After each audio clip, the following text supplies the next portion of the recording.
Hi learners, welcome to the channel humanities lovers. This is educator Kapil Saraswat और आज के session से ही हम स्टार्ट करेंगे क्लास 12th की सोशियोलॉजी की बुक का chapter number 2 that is social institutions.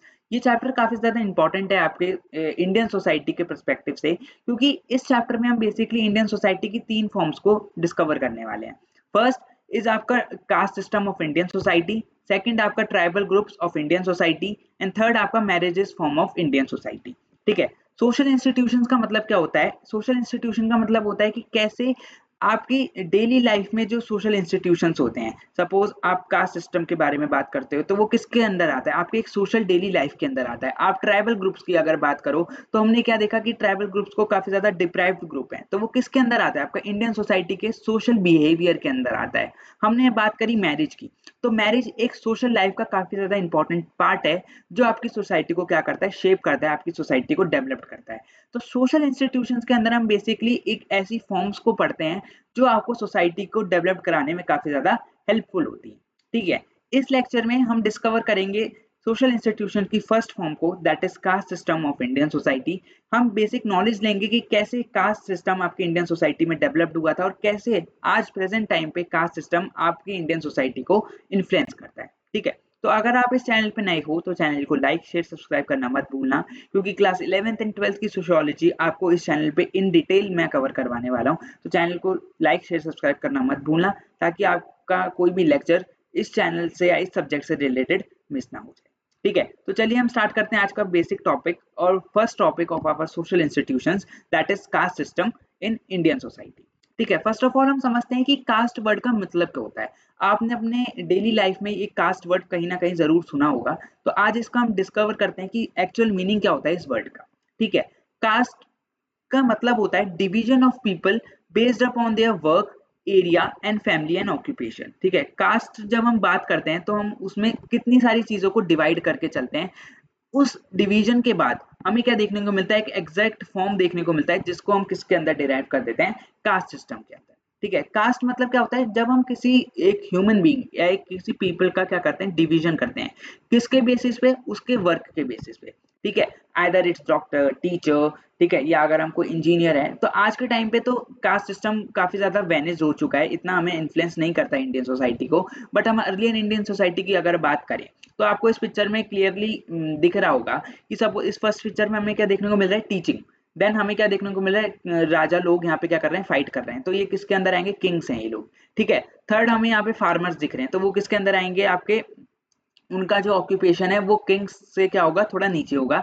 And जो आपको लास्ट इमेज देखने को मिल रही है कि आपको इसमें हमें देखने को क्या मिल रहा है कि काफी ज्यादा ये पुअर वर्क है। क्यों? क्योंकि ये खेती बाड़ी में काफी ज्यादा स्मॉल टाइप का वर्क कर रहा है। तो इस पिक्चर में हमें बेसिकली देखने को क्या मिल रहा है कि जो वर्क है उसका भी डिफरेंट डिफरेंट फॉर्म में क्या हो रखा है? वर्कों को हमने डिवाइड कर रखा है। फर्स्ट पिक्चर में हम क्या देख रहे हैं कि कोई एक मतलब एक टीचर है, वो अपने स्टूडेंट को टीचिंग दे रहे हैं। ठीक है। सेकंड में हमने क्या देखा? राजा किसी से लड़ रहा है। ठीक है। देन हमने क्या देखा? एक पीजेंट है, वो अपना सामान बेच रहा है। देन हमने एक पुअर फार्मर को देखा। तो यहाँ पर अगर हम इस पिक्चर में कास्ट सिस्टम अप्लाई करें तो हम वो कैसे करेंगे? एक सपोज एक पीपल है। ठीक है। ये क्या कर रहा है? चार डिफरेंट डिफरेंट वर्क कर रहा है। ठीक है। सपोज ये एक पीपल है, ये क्या कर रहा है? चार डिफरेंट डिफरेंट वर्क को क्या कर रहा है? वर्क कर रहा है। कैसे? ये एक पीपल क्या कर रहा है? टीचिंग भी दे रहा है। ठीक है। अब ये टीचिंग छोड़ के क्या करता है? किसी से लड़ाई करता है। क्यों? क्योंकि वो किसी किंगडम का क्या है? किंग है। ठीक है। अब उससे नीचे वो क्या करता है? पीजेंट बन जाता है। ठीक है। उससे बाद में वो क्या बन जाता है? पुअर एक फार्मर बन जाता है। तो यहाँ पर एक सपोज एक सिस्टम में हम क्या देखने को मिल रहा है? चार डिफरेंट डिफरेंट वर्क देखने को मिल रहे हैं और उसी वर्क के बेसिस पे हमें क्या देखने को मिल रहा है? डिवीजन देखने को मिल रहा है। किसका? एक पीपल का। ठीक है। तो कास्ट सिस्टम में फर्स्ट चीज हम क्या करते हैं? डिवीजन करते हैं एक पीपल का। किसके बेसिस पे? उसके वर्क पे। हम ये देखते हैं कि कैसा उसका वर्क है, या वो काफी ज्यादा बड़ा है, या वो मीडियम लेवल का है, या काफी ज्यादा स्मॉल लेवल का है। उसके बेसिस पे हम क्या करते हैं? एक पीपल को क्या करते हैं? डिवाइड करते हैं। ठीक है। देन हम उसके एरिया के बेसिस पे देखते हैं वो कैसे एरिया में रह रहा है, कैसा उसका लाइवलीहुड है, क्या कैसा उसके पास रिसोर्सेज हैं, किस कंडीशंस में वो रह रहा है, उस बेसिस पे हम उसको डिवाइड करते हैं। उसकी फैमिली के बेसिस पे हम उसको डिवाइड करते हैं, कितने फैमिली मेंबर्स हैं, जॉइंट फैमिली है, न्यूक्लियर फैमिली है, कैसा उसका ऑक्यूपेशन है। बेसिकली इन सब चीजें के बाद हम एक चीज डिसाइड करते हैं, क्या? कि उस पीपल की कास्ट क्या है। बेसिकली ये फैक्टर्स कुछ इन्फ्लुएंस करते हैं किसी भी इंसान को डिवाइड करने के लिए on the basis of their caste. ठीक है। तो यहाँ पे कास्ट का मतलब क्या हो रहा है, डिवीजन हो रहा है किसका, पीपल का, किसके बेसिस पे, वर्क के बेसिस पे, किस टाइप का वो वर्क कर रहा है, किस टाइप के एरिया में वो रह रहा है, किस टाइप का उसकी फैमिली है, किस टाइप का उसका ऑक्यूपेशन है। ठीक है। तो कास्ट का मतलब क्या होता है, जब हम किसी भी एक इंसान को या किसी भी एक ग्रुप को डिवाइड करते हैं, किसके बेसिस पे, उसके वर्क के बेसिस पे, एरिया के बेसिस पे, फैमिली के बेसिस पे एंड ऑक्यूपेशन के बेसिस पे। ठीक है। तो हमने समझ लिया कि कास्ट सिस्टम क्या होता है, जब हम किसी चीज का डिवीजन करते हैं on the basis of work, area, occupation and family. तो यहाँ पर कि कास्ट वर्ड को समझने के बाद अब हम देखते हैं कि कैसे कास्ट का इमरजेंस हुआ था इंडियन सोसाइटी में। हमारा नेक्स्ट टॉपिक भी यही है, caste in past. So basically इस टॉपिक में हम क्या देखेंगे कि कैसे इमरजेंस हुआ कास्ट सिस्टम का इस इंडियन सोसाइटी के अंदर। ठीक है। तो बेसिकली जो कास्ट है ये एक ऐसा इंस्टीट्यूशन है जो क्या करता है, अनइक्वली एसोसिएटेड है विद इंडियन सब कॉन्टिनेंट। यहाँ पे इसका मतलब क्या हुआ, देखो कास्ट एक आपका एक ऐसा इंस्टीट्यूशन है जो क्या करता है, अनइक्वल है। अनइक्वली कैसे एसोसिएटेड है, किसके साथ, इंडियन सब कॉन्टिनेंट के साथ। क्यों अनइक्वली एसोसिएटेड क्यों है, क्योंकि यहाँ पे हम क्या कर रहे हैं, इक्वालिटी हमें यहाँ पे देखने को मिल ही नहीं रही है। सपोज अब किसी पर्सन का जो वर्क है वो काफी ज्यादा हाई है, हाई लेवल का कोई पर्सन यहाँ पे क्या कर रहा है, वर्क कर रहा है, और वहीं दूसरी तरफ कोई जो पर्सन है वो लोअर लेवल का वर्क कर रहा है। तो यहाँ पर हमें क्या देखने को मिलेगा, अनइक्वालिटी। क्यों, क्योंकि जो हाई लेवल का जो वर्क करेगा उसको तो आप डिफरेंट कास्ट के ग्रुप में डालोगे, और जो लोअर लेवल का जो वर्क कर रहा है आप उसको डिफरेंट लेवल ग्रुप में डालोगे। तो यहाँ पे हमें क्या देखने को मिलता है, अनइक्वालिटी देखने को मिलती है, किसके बेसिस पे, कास्ट सिस्टम के बेसिस पे। तो हम यहाँ पे क्या कह रहे हैं, कास्ट क्या है, एक ऐसा इंस्टीट्यूशन है जो क्या करता है, अनइक्वली एसोसिएटेड है किसके साथ, इंडियन सब कॉन्टिनेंट के साथ। बट देखो अर्लियर टाइम की अगर हम यहाँ पर बात करें ना, तो जो कास्ट सिस्टम होता था वो बिल्कुल भी रिजिड नहीं होता था। बेसिकली एक कास्ट सिस्टम एक ऐसा सिर्फ एक टर्म था जो यूज करता था, जो लोगों को डिवाइड करता था वर्क के बेसिस पे। बट यहाँ पे हमने टर्म क्या यूज कर रहा है, earlier it was not find rigid way in Indian concept. क्यों, क्योंकि देखो यहाँ पे ये लाइन आपके एनसीईआरटीज में भी इसलिए नोट करी गई है क्योंकि देखो जब आपके पास कॉलोनियल टाइम पीरियड इंडिया के अंदर जब शुरू हो गया था, जब ब्रिटिशर्स आना इंडिया के अंदर शुरू हो गए थे, उन्होंने ये जो कास्ट सिस्टम था उसको रिजिड बनाया था अपने फायदे के लिए। ठीक है। बट जब इसका इमरजेंस हुआ था उस टाइम पे कास्ट सिस्टम बिल्कुल भी रिजिड नहीं था, सिर्फ ये वर्क को डिवाइड करता था, लोगों को डिवाइड करता था उनके वर्क के बेसिस पे। बट जब ब्रिटिशर्स आए इंडिया के अंदर, उन्होंने इस चीज का यूज करा, उन लोगों हम लोगों के बीच में डिफरेंसेस को डेवलप करा ताकि उनका फायदा हो। वो अपने फायदे से क्या करते थे, डिफरेंट डिफरेंट वर्क करवाते थे हम लोगों से। इसीलिए जब ब्रिटिशर्स आए थे इंडिया के अंदर उस टाइम पे जो कास्ट सिस्टम वो काफी ज्यादा रिजिड था। बट ब्रिटिशर्स के आने से पहले जो कास्ट सिस्टम था वो काफी ज्यादा रिजिड नहीं था। ठीक है। हालांकि जो कास्ट सिस्टम था या लोगों को वर्क के बेसिस पे डिवाइड करते थे वो काफी ज्यादा अनइक्वली था, उसमें हमें अनइक्वालिटी देखने को मिलती थी। बट उसमें हम ये नहीं कह सकते कि जो कास्ट सिस्टम है वो काफी ज्यादा रिजिड है। नॉर्मली लोगों को डिवाइड कर दिया था जाता था वर्क्स के बेसिस पे, और लोग एक दूसरे से घुल मिल के अच्छे से रहते थे। ठीक है, भाईचारा वाली चीज हमें वहां पे दिखती थी। ठीक है। बट आज के टाइम पे या अगर हम ब्रिटिशर्स के टाइम पे देखें तो कास्ट सिस्टम इतना रिजिड वे में वहां पे फैला हुआ था कि लोगों के मतलब अगर उन्होंने देखा कि ये हाई कास्ट का है और ये लो कास्ट का, तो हाई कास्ट वाले लो कास्ट को बिल्कुल मानते ही नहीं थे, उनको कुछ माना ही नहीं जाता था इंडियन सोसाइटी के अंदर। उनको बेसिकली अनटचेबिलिटी की तरह पे ट्रीट करा जाता था, उनसे कोई बात नहीं करता था। अगर वो देखते थे कि लो कास्ट वाले रोड पे निकले हैं तो उनका ये मतलब था कि आज तुम्हारा पूरा दिन खराब जाने वाला है, या आज हमने किस लोगों को देख लिया। तो इन बेसिस पे अनइक्वालिटी हमें उस टाइम पे इंडियन सोसाइटी के अंदर देखने को मिलती थी। बट ये सब हमें चीजें कब देखने को मिली, जब ब्रिटिशर्स आई थी इंडिया के अंदर। ब्रिटिशर्स के आने से पहले हमें कास्ट सिस्टम में रिजिडिटी बिल्कुल भी देखने को नहीं मिलती थी, सिर्फ वर्क के बेसिस पे लोगों को क्या करता था, डिवाइड करा जाता था। बट इट हैज प्रूव्ड कि जो कास्ट सिस्टम है वो शुरू से एक अनइक्वल फॉर्म ऑफ सिस्टम रहा है इंडियन सोसाइटी में, जिसने इंडियन सोसाइटी को डिफरेंट डिफरेंट वेज में क्या कर रखा है, इन्फ्लुएंस कर रखा है। ठीक है। देखो कास्ट सिस्टम आपने हिंदुइज्म में सुना होगा कि कैसे हिंदू सोसाइटी में डिफरेंट डिफरेंट वर्क के बेसिस पे, वर्ग के बेसिस पे लोगों को डिवाइड कर रखा है। बट ऐसा नहीं है, कास्ट सिस्टम सिर्फ हिंदुइज्म सोसाइटी में हमें देखने को नहीं मिलता है। जो कास्ट सिस्टम है वो आपको different different non Hinduism groups में भी देखने को मिलता है, जैसे कि मुस्लिम्स ग्रुप्स में, क्रिश्चियंस ग्रुप्स में, सिख्स ग्रुप्स में। ये जब आप अपने परस्पेक्टिव से स्टडी करोगे या आप अपने रिस्पेक्टिव हिस्ट्रीज की बुक में स्टडी करोगे, एट दैट टाइम आपको रियलाइज होगा कि कैसे कास्ट सिस्टम ने different different non Hinduism groups को कैसे इन्फ्लुएंस कर रखा है, उनको डिवाइड करने के लिए या उनको वर्क प्रोवाइड करवाने के लिए। ठीक है। बट हम ये नहीं कह सकते कि सिर्फ हिंदुइज्म में कास्ट सिस्टम में देखने को मिलता है, नहीं। कास्ट सिस्टम एक ऐसा फॉर्म ऑफ सिस्टम है जो डिफरेंट डिफरेंट सोसाइटी को क्या करता है, इन्फ्लुएंस करता है। ठीक है। अगर हम बात करें तो ये कास्ट वर्ड निकल के कहाँ से आया, तो जो कास्ट वर्ड था वो बोरो करा गया पोर्टुगीज लैंग्वेज से, पोर्टुगीज लैंग्वेज से ये कास्ट सिस्टम आपका बोरोड करा गया है, जिसका मतलब क्या होता है प्योर ब्रीड। ठीक है, कास्ट का मतलब क्या होता है एक प्योर ब्रीड, मतलब आप किसी भी ग्रुप को या किसी भी एक पीपल को कास्ट में डिवाइड कर रहे हो, तो मतलब अगर हमने क्या कहा हाई क्लास के अंदर आपने किसी इस पर्सन, सपोज आपने इस पर्सन को क्या कर रखा एक हाई क्लास के अंदर रखा, हाई कास्ट के अंदर रखा, उसकी क्लास भी काफी ज्यादा आपने हाई कर दी, तो कास्ट के बेसिस पे अगर ये हाई कास्ट के अंदर है तो इसकी ब्रीड क्या होगी पूरी तरीके से प्रॉपर प्योर ही होगी, क्योंकि इसको डिफरेंट डिफरेंट मेजरमेंट्स के बेसिस पे इस हाई कास्ट के अंदर रखा गया है, उसके वर्क के बेसिस पे, उसके एरिया के बेसिस पे, उसकी फैमिली के बेसिस पे, उसके ऑक्यूपेशन के बेसिस पे उसको क्या करा गया है डिवाइड करा गया है उसके डिफरेंट डिफरेंट फैक्टर्स के बेसिस पे। तो यहाँ पे हमें ये नहीं देखने को मिल सकता कि अगर इसको हाई कास्ट में रखा है और उसका वर्क लेवल काफी ज्यादा लोअर है, या उसको हाई कास्ट में रखा है तो वो एरिया अच्छे से नहीं है, या अगर उसे हाई कास्ट में रखा है तो वो अच्छी फैमिली से बिलोंग नहीं करता होगा, नहीं। अगर उसको हाई कास्ट में रखा है तो कास्ट सिस्टम के सभी फैक्टर्स को क्या करेगा, उसकी जो सिचुएशंस हैं वो काफी ज्यादा मैचअप करेंगी, इसलिए जो कास्ट सिस्टम है ये काफी ज्यादा एक प्योर ब्रीड है। इसका मतलब यहाँ पे जो जितनी भी चीजें हो रही हैं कास्ट सिस्टम के अंदर वो सभी फैक्टर्स को मैच करके करी जा रही है। ठीक है, अब हम आगे बात करते हैं कैटेगरीज ऑफ कास्ट सिस्टम की। तो जो कास्ट सिस्टम की हमारी दो कैटेगरीज हमें देखने को मिलती है, दैट इज वर्ण एंड जाति। कास्ट सिस्टम को हम दो टाइप्स में डिवाइड करते हैं, इसकी भी दो कैटेगरीज हैं, दैट इज वर्ण एंड जाति, जो हम नेक्स्ट स्लाइड में अच्छे से इन डिटेल कवर करेंगे। ठीक है, अब आपका जो वर्ण और जाति वाला टॉपिक है ये आपको एग्जाम परस्पेक्टिव से काफी अच्छे से समझना है, क्योंकि बोर्ड एग्जाम में आपको फाइनल बोर्ड एग्जाम जो इस बार 2023-24 में हुए थे उसमें भी शॉर्ट बेसिस के क्वेश्चन में भी आपको पूछ लिया गया था कि ये वर्ण क्या होता है और ये जाति क्या होता है, इसमें आपको डिफरेंस बताना है। तो अगर इस टाइप का कोई क्वेश्चन आता है तो आप ये जो मैंने पॉइंट्स यहाँ पे लिखे हैं आप इनको क्लियरली मेंशन कर सकते हैं और ये काफी आपके एग्जाम परस्पेक्टिव से काफी ज्यादा हेल्पफुल भी रहेंगे। ठीक है, तो हम समझते हैं कैटेगरीज ऑफ कास्ट। ठीक है, कैटेगरीज में हमें दो कैटेगरीज पढ़नी है, दैट इज वर्ण एंड जाति। तो चलिए यहाँ पे हम अपनी फर्स्ट कैटेगरी को डिस्कस कर लेते हैं जो है वर्ण। ठीक है, जो वर्ड है वर्ण, इसका मतलब क्या है, इसका मतलब है कलर। ठीक है, वर्ण अगर हम यहाँ पे बात कर रहे हैं कि अगर हमने कास्ट के अंदर एक कैटेगरी यहाँ पे डाली वर्ण, जिसका मतलब क्या होता है कलर।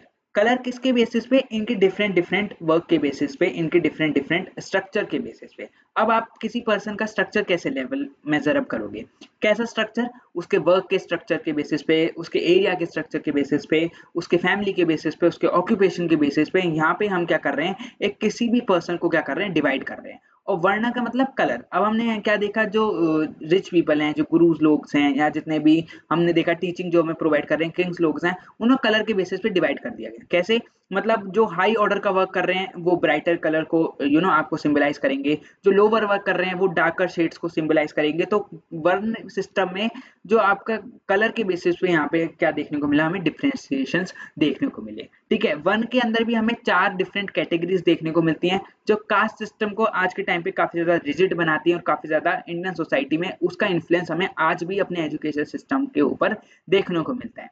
ठीक है, वो जो चार डिफरेंट कैटेगरीज हैं पहले हम उनको तरफ अच्छे से देख लेते हैं।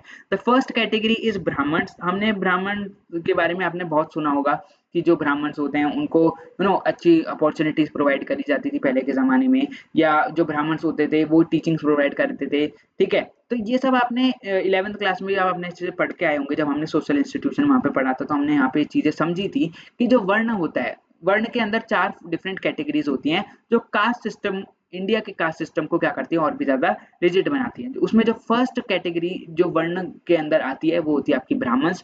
जो ब्राह्मण्स का जो वर्क होता है बेसिकली वो क्या होता है, ब्राह्मण्स के अंदर जो वर्क प्रोवाइड करा जाएगा वो होगा टीचिंग का। ठीक है, जितने भी जो ब्राह्मण्स होंगे या तो वो मंदिर में वर्शिप करा करते हैं, ठीक है, या तो वो क्या करेंगे टीचिंग को प्रोवाइड करेंगे, अपने जो स्टूडेंट्स हैं वो क्या करेंगे उनको टीचिंग प्रोवाइड करेंगे। देन आता है क्षत्रियास। क्षत्रियास के बेसिकली अंदर कौन आता है, क्षत्रियास के अंदर आपके आते हैं किंग्स लोग। ठीक है, जो किंग्स होते हैं, ठीक है, जो किसी भी किंगडम के जो किंग होते हैं, राजा लोग होते हैं, उनको किस कैटेगरी के अंदर डाला जाता है, क्षत्रिय के अंदर। क्यों, क्योंकि वो वॉरियर्स होते हैं, आपके सोसाइटी को क्या करते हैं, प्रोटेक्ट करते हैं। देन आते हैं वैश्यास। वैश्यास के अंदर कौन सा ग्रुप आता है, वैश्यास के अंदर आते हैं आपके पीजेंट्स, अकाउंटेंट, मर्चेंट्स, ये सब किसके अंदर आते हैं, आपके वैश्यास के अंदर। जो आपके सोसाइटी का जितना भी जैसे सपोज किसी राजा है, उसने क्या कहा, इस सोसाइटी को डेवलप करने के लिए उसने बात रखी, तो जो वैश्यास होंगे वो सारा अकाउंट होल्ड करेंगे कि इसमें इतना पैसा लगेगा, या वो जो पीजेंट्स होंगे उनको प्रोवाइड करवा के देंगे, लेबर, वैश्यास। तो ये सब कौन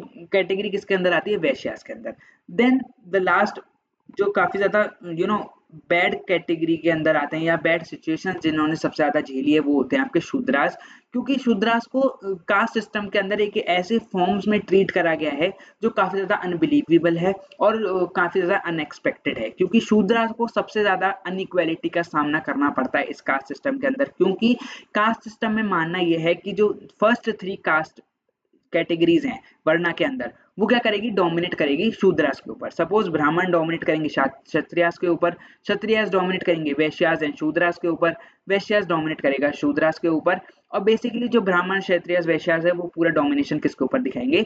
शूद्रास के ऊपर। बट ब्राह्मण्स को ऑन टॉप इसलिए रखा गया है क्योंकि वो मंदिर में पूजा वगैरह करते थे एंड वो टीचिंग प्रोवाइड करते थे सोसाइटी को, यूथ को डेवलप करने के लिए। इसीलिए ब्राह्मण्स को सबसे ऊपर कैटेगराइज करा गया है, देन किंग्स को, देन वैश्यास को एंड देन शूद्रास को। ठीक है, इसके अंदर हमें वर्णा के अंदर एक और डिवीजन देखने को मिलता है जो होता है पंचनामा। ये काफी ज्यादा आपको ब्रिटिशर्स के टाइम पे या 1940s या 90s के टाइम पे देखने को मिलता था, क्योंकि उस टाइम पे क्या होता था ना, ये ब्रिटिशर्स बाहर से आ रहे थे, फॉरेनर्स आ रहे थे, आउटकास्ट, स्लेव्स वगैरह। जैसे आपको पता है पहले टाइम पे जब ये कास्ट सिस्टम शुरू शुरू हुआ था, उस टाइम पे जो किंग्स लोग होते थे वो स्लेव्स मंगाया करते थे। ठीक है, स्लेव्स कौन से? जो उनके जो नौकर होते थे, उन्हें बेसिकली गिफ्ट भी कर दिया करते थे। तो जो स्लेव्स होते थे उनको किसी कास्ट के अंदर नहीं डाला जाता था, बल्कि उन्हें डाला जाता था एक वर्णा के एक डिवीजन के अंदर जिनका नाम है पंचनामा, जिसके अंदर कौन आते थे? आपके आउटकास्ट के लोग आते थे। ठीक है, सपोज आपके स्कैवेंजर्स आते थे उसमें। ठीक है, या आपके जो बाहर से फॉरेन कंट्रीज से जो लोग आ रहे हैं, फॉरेनर्स, उनको डाल देते थे इस पंचनामा के अंदर। और आपके स्लेव्स को, जो बेसिकली नौकर लोग होते थे राजा लोगों के, उनको डाल देते थे आपके पंचनामा के अंदर। ठीक है, वरना एक क्या है? बेसिकली एक एग्रीगेट क्लासिफिकेशन है जो किसके बेसिस पे करी जाती है? आपके नंबर्स के बेसिस पे। ठीक है, मतलब यहाँ पे क्या है, देखो यहाँ पे हम क्या कर रहे हैं? सोसाइटी को नंबर्स के बेसिस पे क्या कर रहे हैं? डिवाइड कर रहे हैं। ठीक है, हमने फर्स्ट कैटेगरी पे ब्राह्मण्स को रखा, देन क्षत्रियास को, देन वैश्यास को, देन शूद्रास को। तो यहाँ पे हम क्या कर रहे हैं? नंबर्स के बेसिस पे क्या कर रहे हैं? सोसाइटी में डिवीजन या क्लासिफिकेशन कर रहे हैं। ठीक है, तो वरना क्या है? एक ऐसा एग्रीगेट फॉर्म ऑफ ग्रुप है जो क्या करता है? नंबर्स के बेसिस पे सोसाइटी को क्या कर रहा है? क्लासिफाई कर रहा है। ठीक है, तो ये था हमारा first category of caste system, that is varna. Then हम डिस्कस करते हैं हमारी second category of caste system, that is jati. जाति का मतलब क्या होता है? जाति का नहीं, एक स्पीसीज होती है वर्णा ग्रुप की, जो कौन सी होती है? जाति। ठीक है, वरना को देखो, वरना को आप एक ऐसा फॉर्म समझो जो सोसाइटी को 4 बेसिक कैटेगरीज में डिवाइड कर रहा है। जाति क्या है? उन्हीं 4 कैटेगरीज की सब डिवीजन। ठीक है, ये आप इस जाति को पढ़ने के बाद समझो कि किस टाइप का सब डिवीजन हम इसमें ब्राह्मण, क्षत्रिय, वैश्य और शूद्रास में हमें देखने को मिल रहा है। ठीक है, सपोज करो ये आपका कौन से ग्रुप है? ये आपका वर्णा ग्रुप है। इसके अंदर आपको देखने को मिल रहे हैं 4 ग्रुप। ठीक है, फर्स्ट, सेकंड, देन आपका थर्ड एंड देन आपका फोर्थ। ये आपको 4 ग्रुप देखने को मिल रहे हैं, दैट इज ब्राह्मण, क्षत्रिय, वैश्य एंड शूद्रास।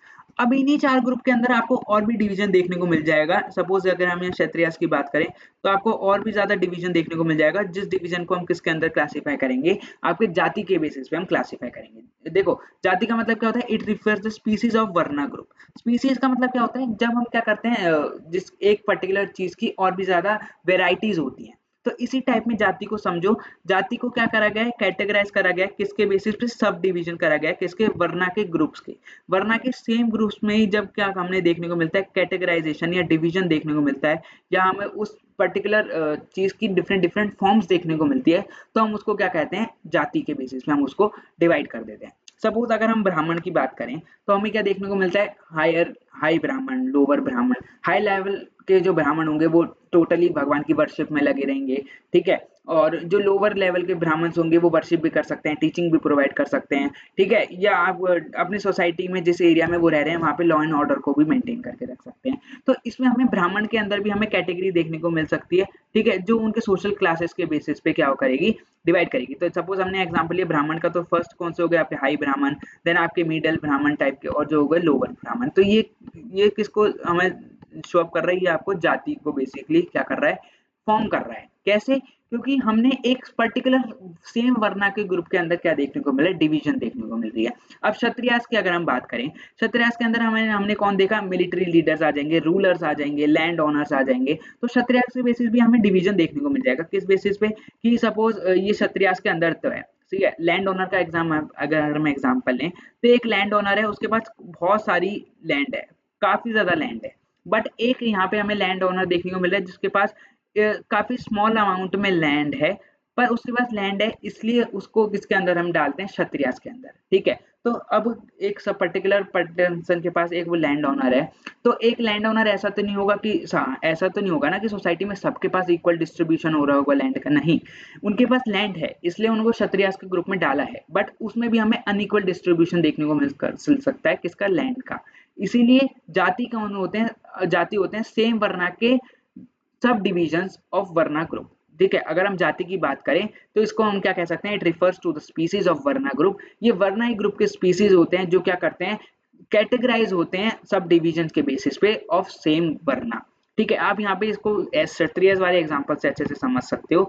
अब सपोज मेरे पास लैंड है, आपके पास लैंड है, ठीक है, मेरे पास ज्यादा अमाउंट में और आपके पास कम अमाउंट में, बट हम दोनों किसके अंदर आएंगे, क्षत्रिय के अंदर आएंगे ना, क्यों, क्योंकि हमारे पास लैंड है। ठीक है, अब सपोज एक और एग्जांपल लो, आप, मैं किसी किंगडम का राजा हूँ, आप किसी किंगडम के राजा हो, पर मेरे पास प्रजा काफी हाई लेवल में, मेरे पास एक ग्रुप राज करने का काफी ज्यादा है और आपके पास कम एरिया है उस पर्टिकुलर एरिया में रूल करने का, तो हम दोनों आएंगे तो क्षत्रियाज में, क्योंकि हम रूल तो कर रहे हैं, बट मैटर ये नहीं करता ना कि आप कितने एरिया में रूल कर रहे हो, मैं कितने एरिया में रूल कर रहा हूँ, वो चीज मैटर किसके अंदर करती है, जाति के बेसिस के अंदर। हम जाति में क्या देखेंगे कि मेरे पास ज्यादा एरिया को मैं रूल कर रहा हूँ, आप कम रूल एरिया को रूल कर रहे हो, तो उसमें भी हमें क्या देखने को मिल जाएगा, डिवीजन देखने को मिल जाएगा। तो ये सब चीजें हम किसके अंदर लेकर आते हैं, जाति के अंदर। जाति का मतलब सेम वर्ना में सब डिविजन्स करना और सारे ग्रुप्स का। ठीक है, वो किसके अंदर आएगा, आपके जाति के अंदर। जो जाति है वो आपके रीजनल और लोकल सब क्लासिफिकेशन के बेसिस पे डिपेंड होती है। ठीक है, अब हमने क्या कहा, मेरे पास लैंड, आपके पास लैंड, ये हमारा एक पर्सनल मैटर है कि किसके पास कितना ज्यादा है, उसको हम पूरे इंडियन सोसाइटी से इन्फ्लुएंस नहीं कर सकते। इसीलिए ये क्या होता है कि बेसिकली रीजनल लेवल पे होता है, काफी ज्यादा लोकल लेवल पे करा जाता है, और जो क्लासिफिकेशन होती है वो बेसिकली इंटरेक्शंस के बेसिस पे या मेजोरिटी के बेसिस पे करी जाती है। ठीक है, तो ये थी हमारी दो कैटेगरीज वर्ना सोसाइटी की। आज हमने पूरा कास्ट सिस्टम को अच्छे से डिफाइन कर लिया कि कास्ट कैसे आया, कास्ट का मतलब क्या होता है और इसकी कितनी कैटेगरीज होती हैं। ठीक है, नेक्स्ट लेसन में हम पढ़ेंगे कि प्रेजेंट टाइम पे कास्ट सिस्टम की सिचुएशन कैसी थी, और हम नेक्स्ट लेक्चर में ये भी पढ़ने वाले हैं कि कैसे जो ब्रिटिशर्स थे उन्होंने कैसे इन्फ्लुएंस करा इस कास्ट सिस्टम को, कैसे उन्होंने इसको और भी ज्यादा बढ़ावा दिया, कैसे और भी ज्यादा रिजिड करा इस कास्ट सिस्टम को। ठीक है, तो आज हमने बेसिकली कास्ट सिस्टम के बारे में पढ़ा। कास्ट सिस्टम का मतलब क्या होता है, डिवीजन होता है, लोगों का डिवीजन किसके बेसिस पे, वर्क एरिया, फैमिली और ऑक्यूपेशन के बेसिस पे। ठीक है, कास्ट की अगर हम पहले की बात करें तो शुरू से हमें एक अनइक्वल फॉर्म ऑफ डिस्ट्रीब्यूशन देखने को मिला है जो काफी ज्यादा रिजिड नहीं था, बट ब्रिटिशर्स के आने से वो क्या हो गया, कास्ट सिस्टम आपको रिजिड वे में देखने को मिल गया। देखो, कास्ट सिस्टम ऐसा नहीं है सिर्फ कि वो हिंदुइज्म में स्प्रेड है, नहीं, ऐसा नहीं है। कास्ट सिस्टम आपको नॉन हिंदुइज्म ग्रुप्स में भी देखने को मिलता है, जैसे मुस्लिम्स हो गया, क्रिश्चियंस हो गया या सिख्स हो गए। ठीक है, इंग्लिश वर्ड जो आपका जो कास्ट सिस्टम है, एक इंग्लिश वर्ड प्रोटेजियस वर्ड से आपका जो है लिया गया है, जिसका मतलब क्या होता है, प्योर ब्रीड। अगर आप किसी भी पर्सन को हाई कास्ट के अंदर डाल रहे हो तो ऐसा नहीं होगा कि वो थोड़ा बहुत लोअर कास्ट के साथ उसकी सिमिलैरिटीज होंगी, नहीं। अगर आपने उसको हाई कास्ट में डाला है तो उसके वर्क के बेसिस पे, एरिया के बेसिस पे, फॉर्मली के बेसिस पे, ऑक्यूपेशन के कुछ मेजर फैक्टर्स के बेसिस पे आपने उसको हाई कास्ट के अंदर डाला है। ठीक है, अब हम यहाँ पे देखा हमने कैटेगरीज ऑफ कास्ट सिस्टम, जो कौन कौन सी है, वर्ना एंड जाति। वर्ना मतलब कलर, मतलब वर्ना मीन्स कलर के आपने किस बेसिस के, वर्क के बेसिस पे आपने, किस कलर के बेसिस पे आपने किस सोसाइटी में कैसे लोगों का डिवीजन करा है। ठीक है, अगर हम ब्राह्मण्स की बात करें तो ब्राइटर वे उनको शो करेंगे, अगर हम शूद्रास की बात करें तो उनको हम लोअर कैटेगरीज में या डार्कर शेड्स में हम क्या करेंगे, उनको कैटेगराइज करेंगे। ठीक है, आपके वर्ना के अंदर 4 different major categories, different categories divide करी हैं, दैट इज ब्राह्मण्स जो आपको टीचिंग्स देंगे, पुजारीज होंगे, मंदिर में वर्शिप वगैरह करेंगे, क्षत्रियास किंग्स होंगे, लैंड ओनर्स होंगे, मिलिट्री लीडर्स होंगे, वैश्यास आपके मर्चेंट्स होंगे, ठीक है, ट्रेडर्स होंगे, फार्मर्स होंगे। ठीक है, शूद्रास की अगर हम बात करें तो शूद्रास बेसिकली आर्टिशियंस होते हैं, लेबरर्स होते हैं, सर्वेंट्स होते हैं, जो इन तीनों अपर ग्रुप्स को क्या करते हैं, सर्व करते हैं। ठीक है, जाति की अगर हमने बात करी तो हमने क्या देखा कि जो जाति है वो वर्ना की ही स्पीसीज है जो सेम वर्ना ग्रुप्स में हमें उसका सब डिवीजन करके दिखाती है। तो बेसिकली ये था हमारा एक बेसिक कास्ट सिस्टम। अगर आपको ये लेक्चर का थोड़ा सा भी समझ आया तो प्लीज चैनल को लाइक करना, इस वीडियो को लाइक करना। ठीक है, और कमेंट में बताना कि कैसे मैंने आपको पढ़ाया, आपको मेरी टीचिंग अच्छे से समझ आई या नहीं आई। ठीक है, ताकि मैं अपने आप को और भी ज्यादा इम्प्रूव कर सकूँ। ठीक है, तो ये बेसिक एक हमने कास्ट सिस्टम को यहाँ पे डिस्कस करा। नेक्स्ट लेक्चर्स में हम और भी काफ़ी ज़्यादा अच्छे से क्लास 12th की सोशियोलॉजी को समझेंगे। ठीक है, अगर आपको मेरा पढ़ाया हुआ थोड़ा सा भी अच्छा लगा तो प्लीज़ अपने कमेंट सेक्शन में थोड़ा प्यार दिखा के जाना, ताकि मैं अपने आप को और भी ज़्यादा इम्प्रूव कर सकूँ। तो मिलते हैं हम अपने नेक्स्ट लेक्चर में, जिसमें मैं आपको और भी काफ़ी ज़्यादा अच्छी चीज़ें बताऊँगा कास्ट सिस्टम के बारे में, कैसे वो रिजिड हुआ ब्रिटिशर्स के टाइम पे एंड कैसे वो आज के टाइम पे हमें इन्फ्लुएंस करता है। तो ठीक है, तो मिलते हैं नेक्स्ट लेसन में, और आज के लिए सिर्फ इतना ही। ठीक है, till then stay safe, stay home, and मिलते हैं नेक्स्ट लेसन में। ठीक है, till then happy learning, bye bye.